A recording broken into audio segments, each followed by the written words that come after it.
Bonjour à tous, bon réveil matinal et bienvenue sur Fon Asuba, votre rendez-vous matinal d'information et de divertissement sur Esaü Télévision. Très heureux de vous retrouver ce matin à suivre d'un instant à l'autre Boulou Info avec Elisabeth Iladia. Au sommet de ce matinal, accès au marché des produits agricoles et agroalimentaires, le projet Access to Market A2M pour booster le consommation local. Recensement des difficultés et dons de craie et d'imprimantes aux acteurs éducatifs de Badé-Parou. Refus du parti de l'opposition des transformateurs de participer aux élections législatives et locales du décembre prochain. Au menu de la page des sports de ce matin, le ministre des Sports Benoît Dato a remis le drapeau du Bénin aux athlètes qui participeront aux gymnasiades. La Mauritanie se qualifie pour les demi-finales de la CAN Beach Soccer 2024. Depuis le lundi, les Guépards ont débuté les entraînements pour la CHAN 2024. Après Boulou Info et la Minute Sport, on va retrouver Sylvie Dedéou pour l'astuce santé. Ce matin, elle nous donnera une astuce pour avoir un sommeil doux et apaisant. L'artiste du jour sera une présentation de Elvic Umbetoro. Aujourd'hui, il va nous donner des informations sur l'artiste Genshi Ever. Et pour boucler Fon Asuba ce matin, je vous invite à suivre Parlons-en avec nos différents intervenants. On démarre sans plus tarder avec Boulou Info et la Minute Sport.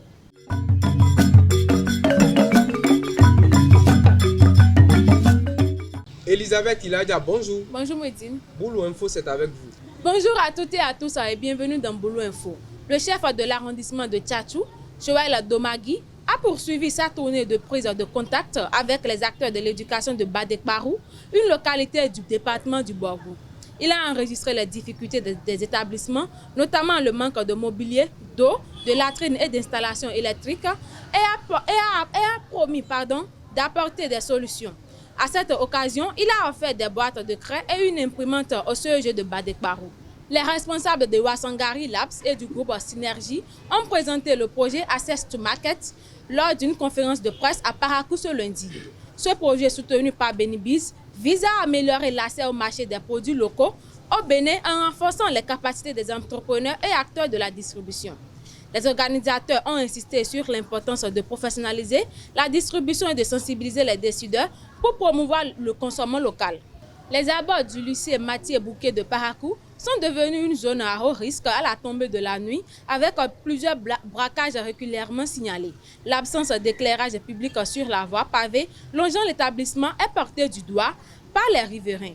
Cette situation d'insécurité suscite une vive inquiétude par les usagers qui appellent à des mesures urgentes des autorités. Le mardi 22 octobre, l'Université de Parakou a accueilli une conférence intitulée « Investir en faveur des femmes, accélérer le rythme » organisée par la REFA internationale Bénin. Cet événement a pour objectif de sensibiliser les jeunes étudiantes à l'importance de l'autonomisation et de les inciter à se lancer dans l'entrepreneuriat. Reportage signé Mouedine Lawani et Sylvie Dedéou. Le réseau entrepreneuriat des femmes africaines REFA a organisé mardi 22 octobre 2024 à l'Université de Parakou une conférence à l'endroit des jeunes étudiantes. Zodien Ghislaine Andrea, secrétaire générale du REFA international Bénin, donne les raisons de cette assise. D'échanges et de discussions interactives, de compétences, de connaissances entrepreneuriales. Nous voulons aussi à travers cette rencontre partager des expériences et des stratégies pour améliorer la condition de la femme. Présents lors de l'événement, les autorités de l'université exhortent les filles à prendre conscience de leur capacité à être autonomes. C'est vrai, entreprendre, créer, innover, c'est passionnant. Il faut aimer. Il faut avoir le goût du risque pour y aller. Et donc c'est difficile. Et quand c'est difficile, la passion seule ne suffit pas. Il faut rationaliser les choix. Il faut écouter ce qu'on doit écouter. Il faut se renseigner et aller au-delà de la passion. Lorsqu'une femme est financièrement autonome, elle peut renégocier les rapports de pouvoir avec les hommes dans son ménage et au sein de sa communauté. D'une part. D'autre part, elle peut développer son leadership pour contribuer au processus de développement dans sa communauté. Cette journée exceptionnelle reste une opportunité pour ces jeunes étudiantes, surtout pour celles qui veulent construire une carrière dans l'entrepreneuriat. Au Tchad, le dimanche 20 octobre, le parti d'opposition Les Transformateurs, dirigé par Sucé Masra, a annoncé son refus de participer aux élections législatives et locales prévues pour le 29 décembre. Cette décision intervient après que le président Idriss Déby Itno a maintenu la date des scrutins malgré les appels répétés de son ancien premier ministre à un report. Une décision vivement critiquée. C'est tout pour Bolo Info de ce matin. Merci de l'avoir suivi et à très bientôt. Merci à vous, Elisabeth Iladia, pour cette présentation. Chers internautes, à présent, on retrouve Elvi Kaungbetou pour la Minute Sport.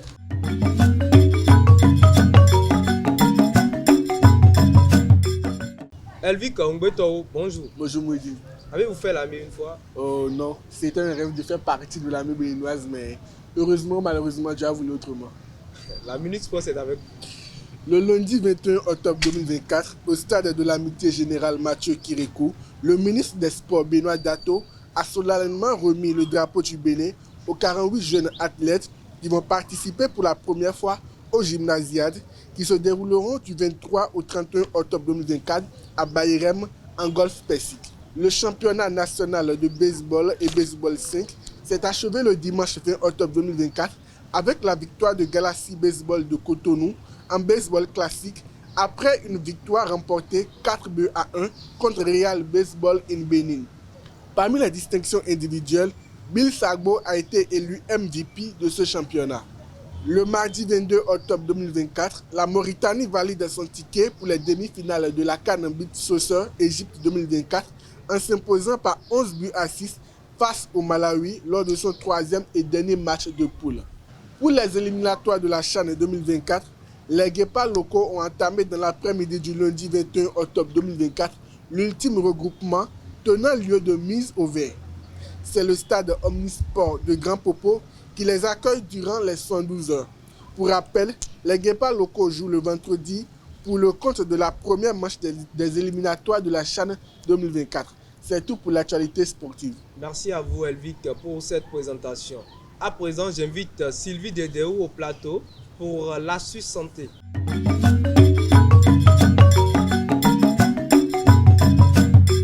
Sylvie Dedéou, bonjour.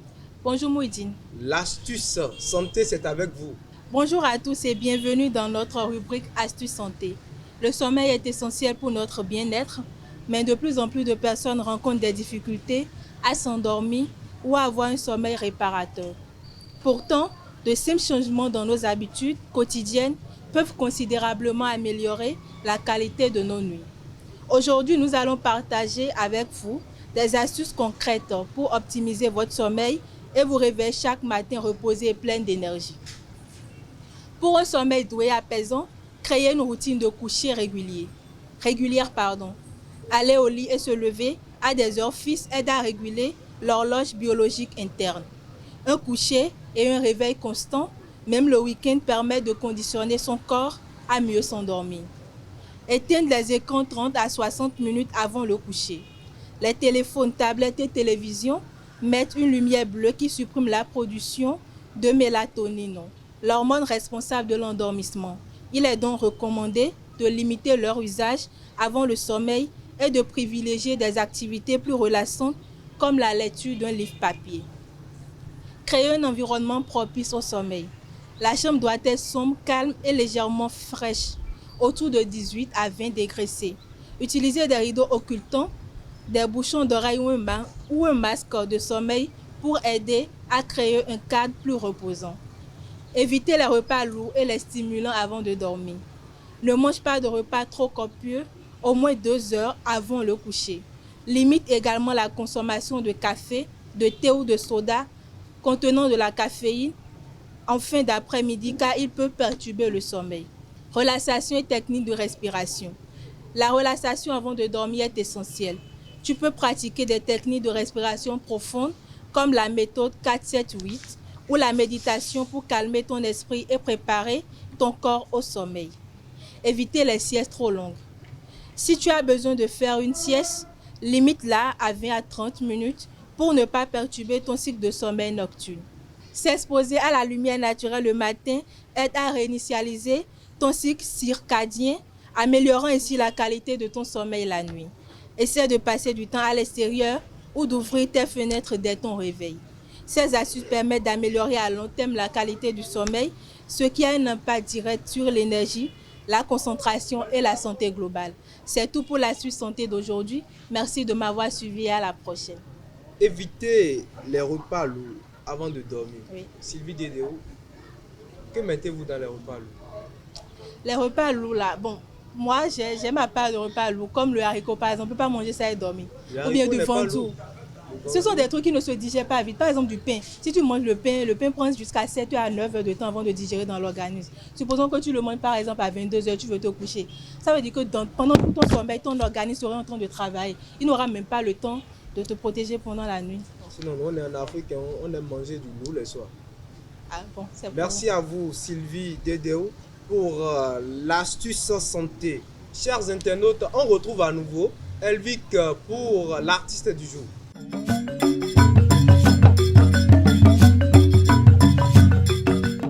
L'artiste du jour, c'est encore avec vous, Elvic Ngbeto. Bonjour à nouveau. Bonjour à nouveau, Mouidine. Genshi Ever. Genshi Ever, de son vrai nom, Gandéou Evelyne, est une artiste chanteuse béninoise.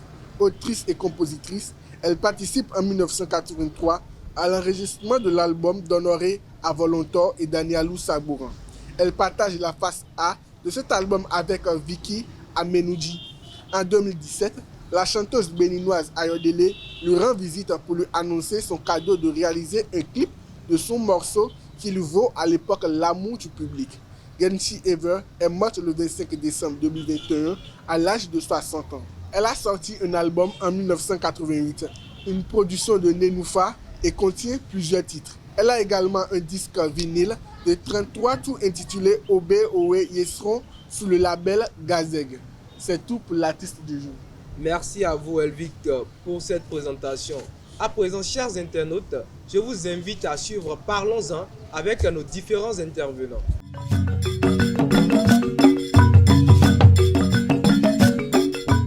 Parlons-en, c'est avec vous, Elvic Ngbeto. Bonjour à nouveau. Bonjour à nouveau, Mouidine. L'homme de l'armée. Oui. Sylvie Dédéo, bonjour à nouveau. Bonjour à nouveau, Mouidine. Hier, c'était une robe sénégalaise. On dirait que tu es venu. Genre, apparemment, là, c'est à cause de moi, tu es sur le plateau chaque matin. Bon, c'est mon constat. Moi, je ne sais pas, j'ai juste acheté un tissu et j'ai vu le modèle sur internet et j'ai commandé, c'est tout. D'accord. Alors, chers internautes, le sujet de ce matin est le suivant. Doit-on interdire la télévision aux enfants pendant la rentrée scolaire? D'entrée, je m'adresse à vous, Elvic. Dites-moi, doit-on interdire la télévision aux enfants pendant la rentrée scolaire? Oui, on doit interdire la télévision aux enfants pendant la rentrée scolaire. Sylvie? Pour moi, je crois qu'on n'a pas besoin d'interdire la télé aux enfants pendant la rentrée scolaire. Pourquoi? Bon, parce que d'abord, la télévision, ce n'est pas une mauvaise chose. Ça enseigne, ça éduque, ça informe. Et à travers la télévision, par exemple, l'enfant peut suivre les journaux. Après les cours, maintenant, il vient le soir et il se dit, mais qu'est-ce qui se passe dans mon pays, par exemple? Il peut suivre les journaux. Il y a, par exemple, des documentaires qui enseignent, qui éduquent les enfants également. Donc moi, je ne vois pas en quoi on devait interdire à un enfant de ne pas regarder la télévision parce qu'il va à l'école. Elvic Ngbeto. Pendant la rentrée scolaire, pendant l'année académique ou scolaire, laisser exposer l'enfant à la télé, je pense qu'il ne sera pas concentré sur l'étude.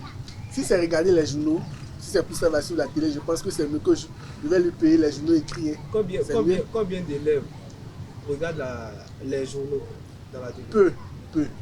Peu, très très peu. Beaucoup d'élèves ne regardent pas la télé. Les journaux, surtout les journaux, ils sont plus concentrés sur les feuilletons, sur les dessins animés, les mangas, ce qui les rend bêtes. Surtout les mangas. Pour moi, je crois que quand ton enfant est bête, là, il n'y a plus rien à faire. Oui, mais si tu l'interdis, par exemple, de regarder la télévision, ça ne va pas ramener son intelligence. Il va dire bête dès le bas âge. Donc, il n'y a plus rien. Il est bête dès le bas âge, mais c'est parce qu'il suit. Tu dis que la télévision rend bête. Oui, parce qu'il suit des émissions pas conformes à son âge. C'est pour ça qu'il dit il a tous les vacances pour suivre la télé, pour s'amuser, faire ce qu'il veut. Mais dès que la rentrée scolaire commence, je pense qu'il doit s'éloigner. Il faut tout déposer. Oui, il faut tout déposer.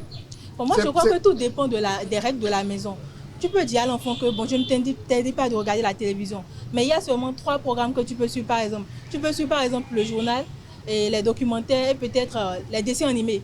Si tu lui dis ça, il se voit que bon, il se dit que bon, je ne peux pas regarder le journal par exemple, il peut carrément laisser la télévision. Là, ce n'est plus à toi de le lire. Est-ce que vous savez que les programmations, la grille des programmes de ces chaînes-là, de télévision-là, embrigadent les enfants?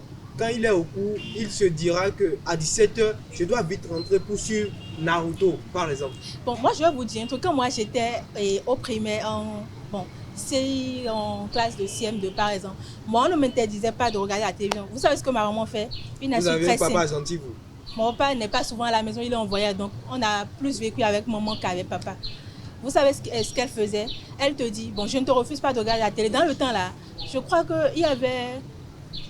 quand j'étais en classe de 5e ou 4e, là, il y avait une série là qu'on appelait La fille de ma mère, Margot Céline dans le temps. Et ça a commencé après le journal à l'ORTB. Maman me disait, si tu veux regarder le film, je ne te refuse pas, mais il faut apprendre d'abord tes cours. Et chez nous, ce n'est pas fait de bon. Demain, par exemple, c'est histoire Géona et bon, j'ai déjà appris tous mes coins. Quand tu quittes le cours aujourd'hui, par exemple, tout ce que tu as appris du matin jusqu'au soir, tu dois bûcher le cours là. Parce que quoi?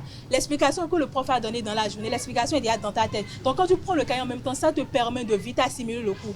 Quand tu vas attendre une semaine, par exemple, tu peux oublier certaines notions. Donc c'est comme ça, à cause de ça, tu rentrais tard, c'est moi qui courais plus que tout le monde pour rentrer. Je dois faire la vaisselle, c'est que je dois faire la vaisselle, par exemple. Donc je dois vite finir pour regarder mon film ou bien ma série, par exemple. Vous voyez, elle a dit, après quelques semaines, on oublie des notions. Oui. L'enfant n'apprend pas, l'enfant apprend pour garder, vous savez, on n'apprend pas pour oublier. Naturellement, nous le savons. Non, mais non, Sylvie, s'il te plaît, laisse-moi parler. Ok, je te laisse. Mais là, vous voyez, l'enfant, là, Sylvie, elle n'apprenait pas pour son avenir, mais elle apprenait pour les séries. S'il te plaît, elle apprenait pour les feuilletons. Elle se disait, si j'apprends ça maintenant, je vais regarder ma série. Et après la série, elle va oublier. Quelques jours après, elle va oublier. Elle va se dire, la leçon qui va venir demain, je vais apprendre ça. Pour pouvoir suivre le feuilleton. À quel prix? Ça ne vous mène nulle part. Ça ne vous... je commence à comprendre. Fini de parler. Je commence à comprendre certaines choses. Tu m'as pris de cours. Et ce que je disais, c'est que quand tu attends, supposons après le cours, par exemple, bon, je prends les élèves du primaire, par exemple, je suis en classe de CM1 et je sais que demain, par exemple, on a ES morale, mais aujourd'hui, on a fait ES civisme. Le maître a déjà expliqué, par exemple, le cours. Quand je rentre, l'explication est déjà dans ma tête, ça me permet de vite bûcher le cours là, ou bien, pour pas bûcher le cours, comprendre mieux, assimiler le cours. Parce qu'il y a une partie de l'explication qui est dans ma tête. Maintenant, si je dois laisser une semaine après là, cela veut dire que je vais commencer par apprendre le cours dès le début. Je dois commencer par apprendre phrase par phrase. Alors que s'il y avait déjà une partie de l'explication dans ma tête, ça me facilite plus la compréhension. C'est ce que j'essayais de dire, par exemple. L'enfant doit apprendre des cours au jour le jour. Comme et je vais te dire tout, moi je n'apprenais pas pour les films. Non, mais d'après ce que tu as dit, tu apprenais pour les films. J'apprenais parce que parce qu'il y a une partie de divertissement qui m'attend. Tu réagis de telle manière. Vous voyez, les parents là, ils peuvent même prendre ça là pour amener les enfants à apprendre. Moi, quand j'étais au primaire, j'ai été première plusieurs fois pendant l'année scolaire, jusqu'en classe de CM2. J'ai même reçu le prix de meilleur élève. Et on ne m'a jamais interdit de regarder la télévision. C'est facile d'être premier de la classe, d'avoir été de recevoir des prix. Quand ton enfant est bête, il est bête. Je ne pense pas que la télévision ait quelque chose à voir dedans. Pendant votre cursus. Je ne vais pas me dire, je n'ai pas toujours été premier, surtout au primaire, c'est au secondaire. Et pourquoi vous dites que c'est passé? Oui, tout le monde peut devenir premier si on le veut, c'est parce que moi je ne le voulais pas. C'est au second cycle surtout que moi je le monde a envie d'être premier. Quelles peuvent être les conséquences négatives de l'abus de la télévision? Je l'avais dit au début, plus l'enfant regarde la télé pendant l'année académique, plus il n'est pas concentré. Il se concentre sur les émissions, sur les feuilletons qu'il regarde à la télé. Même à l'école, vous allez voir, lorsque le prof donne des explications, il ne suit pas. Il est là à raconter ce qu'il a vu avec l'un de ses camarades. Il va raconter Naruto, il va raconter les mangas, ce qui le rend bête. Celle qui est souvent en blanc, la fille là. Et ça ne va pas permettre à l'enfant de développer sa mentalité, de développer ses connaissances. Il sera bloqué, il sera limité. Il n'est pas comme les autres, c'est lui parmi les jeunes, juste parce qu'il regarde trop la télé. Je connais des gens à qui on a interdit toutes sortes de divertissements, que ce soit télévision, et le foot, en tout cas tout ce qui concerne le divertissement d'un enfant. Malgré ça, ils ont échoué.